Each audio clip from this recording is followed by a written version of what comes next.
first time after something like that happened? How did you feel when you made your first run in testing? I guess it was Tuesday? I think I was the least nervous out of anybody as far as how I felt with jitters. I went out to a double divisional in Topeka last week and raced Super Gas and Super Comp. And you know that whenever you stage a car, you get back in the seat, you know, you see the light, you do the burnout, that gets you comfortable. It's not the same, but at least it got me back in a car and it got me back on the racetrack. So the very first run, you know, we had agreed that if it goes, take it to the, you know, to the eighth and shut it off. And I mean, let the clutch out and hike the front end and straight as an arrow, and it felt good, and shifted in the second and hiked the front end up again. And, you know, and it was a good run. I mean, for the conditions and coming right from McCamus's shop, it was a really good run. And I got back and Jimmy looked at me and he goes, I didn't think you were going to drive it all the way to the eighth. And I'm like, well, you told me to drive it to the eighth. Chest match here in round number 1.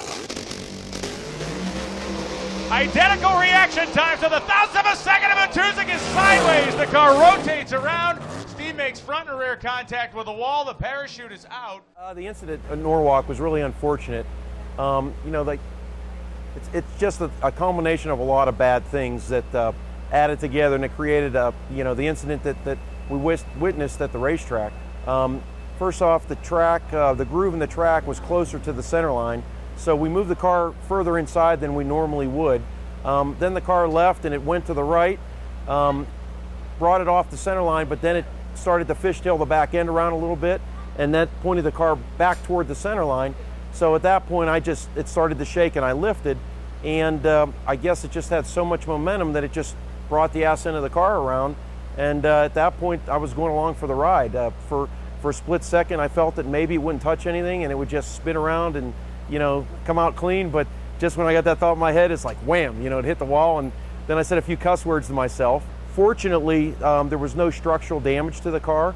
It just got the diving board and the wheelie bar, but the shock, struts, wishbone, 4-link bars, they all came out unscathed. And the net result was the car was able to be fixed, and we, you know, were able to pick it up and have it here for this event.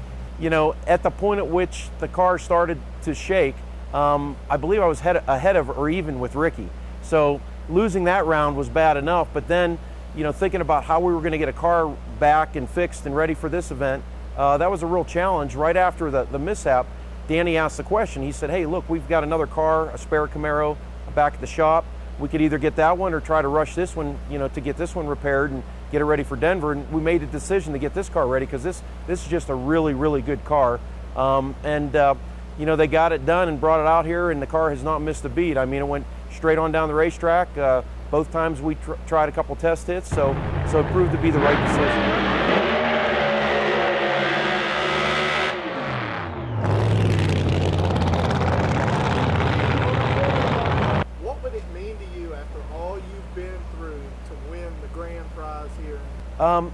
You know, winning this event, there can only be one first, and that's the line I use, and this is the first.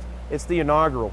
So winning the $100,000, I mean, that might make me break even based on all the repairs and everything that happened to the car, but the prestige of winning an event like this, the first time on the mountain against some of the best cars in the world, that would be something that it'd be hard to describe.